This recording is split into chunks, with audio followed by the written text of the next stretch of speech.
안녕하세요, 테슬라 주주 여러분. 요즘 다른 회사들은 너도 나도 대시보드에 커다란 유리화면을 박아놓고 있습니다. 그런데 테슬라는 정반대로 가고 있는데 화면 크기로 경쟁하는 흐름에 끼지 않겠다는 겁니다. 평소에는 매끈한 무광 대시보드인데 손을 대는 순간 버튼이 트림 안에서 떠오르는 특허를 냈습니다. 지금 자동차 화면들은 번들거리는 유리라서 빛이 반사되고 지문이 묻고 시동을 끄면 그냥 까만 판이 되는데, 테슬라 특허는 이 문제를 재료 단계에서부터 풀었습니다. 화면을 끄면 그냥 매끈한 나무나 가죽 트림처럼 보이고, 하지만 필요할 때는 그 안에서 버튼이 빛으로 떠오릅니다. 무광 트림 안에 화면을 숨겨놨다가 뒤에서 빛을 쏘면 그때만 아이콘이 떠오르는 방식인데, 핵심은 여러 층을 겹겹이 쌓은 구조입니다. 맨 위에는 빛 반사를 없애는 무광 코팅이고, 그 아래는 빛을 왜곡 없이 통과시키는 광학 플라스틱입니다. 그 다음이 빛을 막는 마스크인데, 아이콘 모양으로 뚫린 자리만 빼고 나머지는 다 가리죠. 맨 아래는 켜고 끌 수 있는 백라이트가 깔립니다. 이 위쪽 세 층을 6가지 순서로 배치할 수 있어서 마스크를 깊게 두면 아이콘이 떠오르는 입체 효과가 나고, 표면 가까이에 두면 선명하게 보입니다. 여기에 정전식 터치층을 더하면 손가락을 인식하고, 햅틱 장치를 연결하면 진짜 버튼을 누르는 것과 같은 미세한 진동을 줍니다. 화면을 누를 때 아무 느낌이 없으면 어색한데, 이 진동이 진짜 버튼을 누르는 것처럼 감각을 만들어주는 것이죠.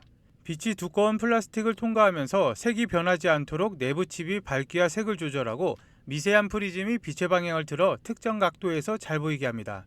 더 영리한 건 카메라나 센서를 뒤쪽에 숨길 수 있다는 점인데, 이러면 운전자 모니터링 카메라 같은 걸 대시보드 안에 완전히 숨길 수가 있는 것입니다. 겉으로는 매끈한 트림인데 그 뒤에서 카메라가 바깥을 보고 있는 것입니다. 생산 방식도 같이 설계를 했는데, 라인 끝에서 무광 도료를 뿌리거나 금형 표면에 미세한 결을 레이저로 새겨 넣는 방식입니다. 이게 적용이 되면 눈에 보이는 버튼 수가 줄어들고, 버튼마다 들어가는 배선이 사라져서 차가 가벼워지고 대량 생산에서 수백만 달러를 아낄 수가 있게 됩니다. 별것 아닌 것 같지만 버튼 하나에 들어가는 전선과 부품을 다 없애는 것입니다.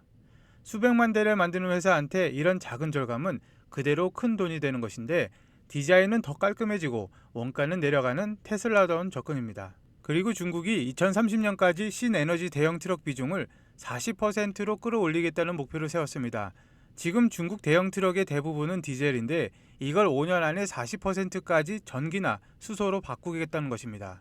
정부가 이런 목표를 못 박으면 그만큼 시장이 빠르게 열리니까 트럭 업체들한테는 거대한 기회입니다. 이게 테슬라한테는 큰 기회가 될 수가 있는데, 세미가 중국 출시 승인을 받으면 세계에서 가장 빨리 크는 전기 트럭 시장의 주요 선수가 될 수가 있습니다. 중국 업체들도 잘 만들고 있지만 세미의 실제 효율 데이터가 기준을 꽤 높여놨습니다.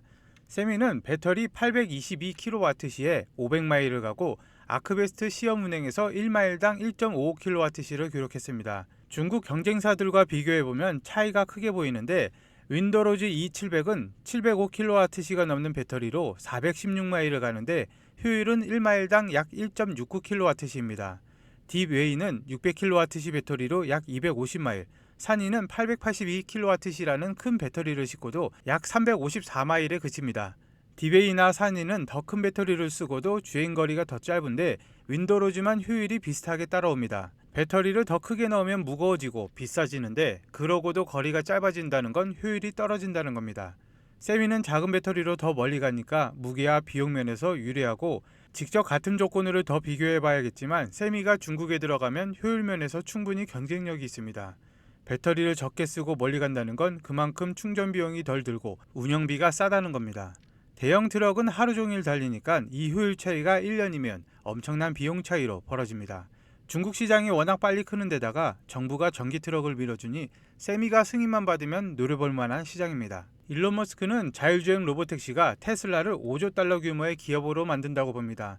그런데 진짜 변화는 옵티머스라는 것인데, 대규모로 풀리면 휴머노이드 로봇이 25조 달러의 가치를 더한다는 전망입니다. 왜 이렇게 크게 보냐면, 어떤 경제든 결국 사람의 노동력이 한계이기 때문입니다.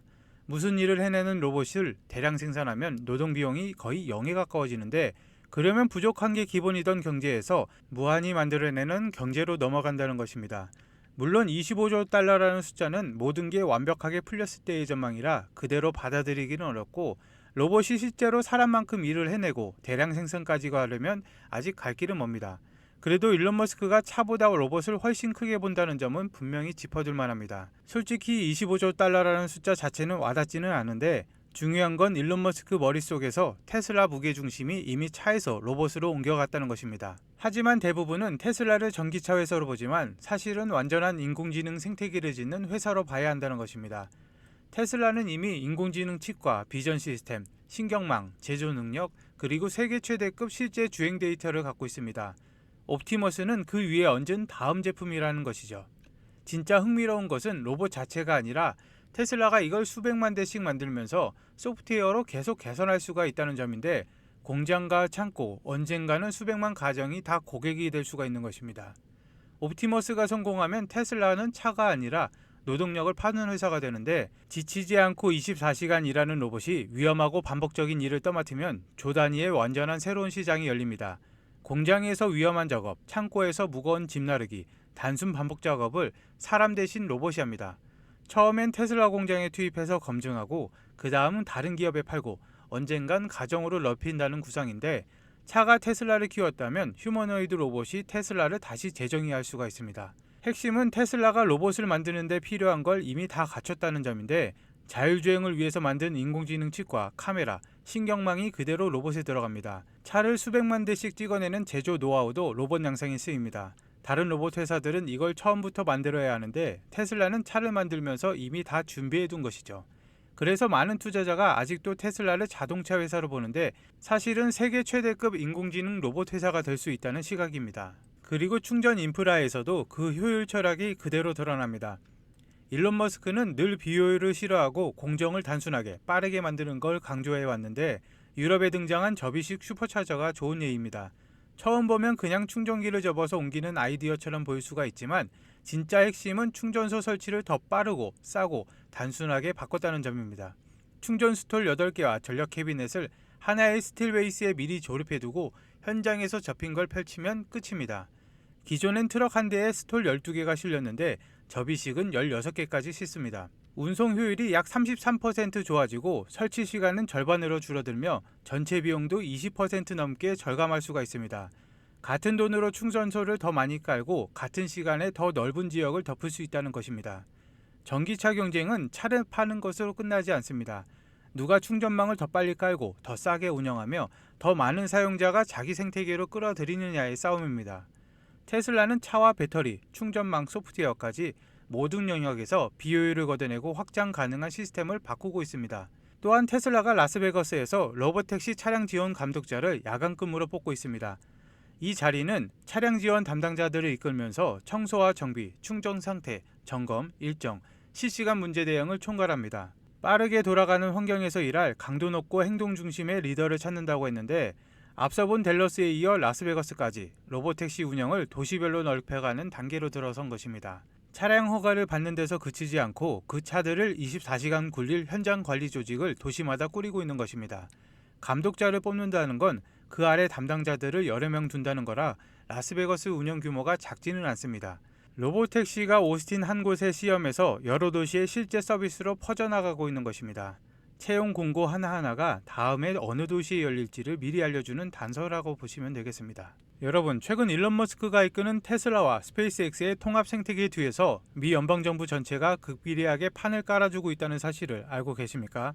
단순한 시장의 루머가 아니라 미 연방항공청이 2026년 1월 공식 발행한 스타쉽 슈퍼헤비 발사체 최종 환경평가 영향서 미 항공우주국 감사관실이 2026년 3월 발표한 HLL 계약관리 보고서, 백악관 과학기술정책실의 트럼프 행정부 1년차 S&T 하이라이트 문건을 직접 분석한 결과입니다. 정부 공식 데이터에 따르면 나사는 HLS 프로그램 도입 이후 이미 69억 달러 투자를 했으며 2030년까지 총 183억 달러, 우리 돈으로 약 25조 원의 예산을 스타쉽 개발과 달 탐사 서비스에 투입할 예정입니다. 스페이스X의 스타쉽 관련 계약 규모만 해도 아르테미스 미션을 포함해서 43억 달러에 달하죠. 여기에 미 국방부와 연방항공청뿐만 아니라 백악관 과학기술정책실까지 총동원되어 일론 머스크의 우주 영토 확장을 전방위로 지원하고 있습니다. 백악관이 2025년 12월 전격 서명한 미국 우주 우위 확보의 행정명령은 2028년까지 달 표면 유인 착륙을 완료하고 2030년까지 상시적인 달 기지를 구축하려는 초강력 국가안보 지침을 담고 있습니다. 단순한 민간 기업의 비즈니스가 아니라 미국의 국가적 명운과 주 단위의 안보 자금이 결합되어서 움직이는 거대한 국가 프로젝트라는 뜻이죠. 그렇다면 왜 테슬라와 스페이스X의 통합일까요? 대중들은 스페이스X의 스타쉽 발사만 주목하지만 연방정부의 문서가 가리키는 진짜 핵심은 테슬라의 에너지 하드웨어가 스페이스X의 발사 기제를 완전히 지배하기 시작했다는 점입니다. 2026년 FAA 최종 보고서 발사기지 인프라 명세서를 보면 스페이스X는 케네디 우주센터의 연간 44회의 스타쉽 발사와 88회의 전격적인 착륙 미션을 소화하기 위해서 대규모 추진제 생성 및 스토리지 인프라를 새롭게 구축하고 있습니다. 스타쉽의 랩터 엔진은 액체산소와 액체메탄을 극저온으로 얼려 사용하는데 이 거대한 우주연료를 민간 공장에서 트럭으로 실어나가는 것이 한계가 있습니다. 그래서 일론 머스크는 기지 내부에 초거대 공기분리 장치와 천연가스 액화 공장을 직접 건설하고 있습니다. 그리고 이 초고전력 생산 시설을 24시간 중단 없이 가동하는 핵심 동력이 바로 테슬라의 산업용 초대형 배터리 메가팩입니다. 문서상으로 무려 12개의 메가팩이 정밀 배치되어 24메가와트, 48메가와트시 규모로 독립적인 자체 전력 허브를 구성하도록 설계가 되었습니다. 뿐만 아니라 우주 궤도에서 지구 중력과 달 중력을 동시에 이겨내며 근직선 할로 궤도로 진입하기 위해 스타쉽은 발사 전 지구 저궤도에서 무려 10회 이상의 연료 보급선과 도킹하여 우주에서 극저온 연료를 완벽하게 충전하는 고난도 프로세스를 거쳐야 합니다. 우주 공간에서 극저온 액체 연료의 증발을 막고 계측하는 테슬라와 스페이스X의 배터리 제어 및 시스템 엔지니어링 기술 시너지가 없다면 불가능한 구조입니다. 테슬라의 그리드 기술이 스페이스X의 국방 및 우주 인프라를 지탱하는 완벽한 수직 기어라가 연방정부 공인하에 실현되고 있는 것이죠. 이것은 시장의 변동성에 일희일비할 단계가 아닌 국가 권력이 법과 행정명령으로 강제하는 정해진 미래입니다. 나사 OIG 보고서의 최신 업데이트를 보면 2026년 나사는 아예 아르테미스 캠페인 아키텍처를 전격적으로 수정했습니다. 스타쉽을 지구 저궤도 테스트 미션에 선제적으로 투입해서 오리온 우주선과 도킹, 생명 유지 시스템 및 통신 인터페이스를 완벽하게 검증한 뒤 매년 최소 1회 이상 달 표면에 무조건 착륙시키는 연례 정기 미션 체계로 전환한 것입니다. 미 정부의 싱크탱크와 군부 엘리트들은 이미 스페이스X의 독점적인 우주 수송 능력과 테슬라의 공급망 제조 역량이 결합된 시너지를 기하급수적 변화의 핵심 축으로 정의했습니다. 이 거대한 판을 주도하는 백악관 과학기술정책실은 프로이노베이션 정책을 통해서 환경 규제를 전면적으로 개편하고 심사 기간을 수개월에서 수주일로 단축하며 레드테이프를 완전히 찢어발기고 있습니다. 2026년 현재 최첨단 AI 파운데이션 모델들이 일론 머스크의 하드웨어 제조 공정에 직접 융합이 되고 있는 것이죠. 미국의 국가 권력이 돈을 쏟아붓고 제도적으로 밀어붙이는 이 필연적인 흐름을 거스르는 건 불가능합니다. 우리 같은 개인들이 자산의 양극화에서 살아남는 유일한 방법은 미국 정부가 일론 머스크와 함께 깔아놓은 이 거대한 마스터 플랜 위에 미리 탑승하는 것뿐입니다. 그렇다면 지금 우리가 당장 주목해야 할 투자 기회는 무엇일까요? 테슬라의 메가팩과 스페이스X의 스타쉽 랩터 엔진, 그리고 극저온 연료 스토리지 인프라를 미국 영토 내에서 완벽하게 독점 가동하기 위해서는 극한의 우주 환경과 고전력 충격을 견뎌내는 핵심 특수 소재가 필요합니다. 트럼프 행정부의 공식 문건에서도 언급되었듯이 미 에너지부와 국방 공급망은 코발트를 사용하지 않은 니켈 기반 초합금 및 고급 3D 프린팅 전자부품의 국내 제조 공급망 확보를 최우선 안보 과제로 밀어붙이고 있습니다. 스페이스X와 테슬라의 통합 거대 인프라에 이 핵심 안보 소재를 독점 공급하며 수조 원대의 국가안보 테크벨트의 직속 수혜를 고스란히 받게 될 미국 히든 파트너 기업이 존재합니다. 하지만 이 기업의 이름과 구체적인 리포트는 회사의 시총이 너무 작아 정보가 한꺼번에 풀리면 수급이 꼬이고 연방정부의 전략문자 수출 통제 및 기술안보 라이선스 이슈로 이 영상에서 대놓고 언급할 수가 없습니다. 그래서 오직 저희 채널을 진심으로 응원해주시는 구독자분과 시청자분들에 한해서 100% 무료로 제가 제공을 해드릴 건데 대신 구독과 좋아요만 눌러주시면 되겠습니다. 신청 방법은 매우 간단합니다. 영상 하단에 보시면은 더보기가 있는데 더보기를 누르시고 링크를 클릭하시면 구글 폼이 나옵니다. 구글 폼을 클릭하셔서 전화번호와 함께 제출하기를 눌러주시면 끝이죠. 신청해 주시면 평일 기준 하루 안에 종목명과 리포트를 발송을 해드리겠습니다. 거대한 성장 추입, 기회는 오직 행동하는 소수에게만 허락이 됩니다. 지금 바로 신청하시면 됩니다. 오늘 영상 끝까지 봐주셔서 감사합니다.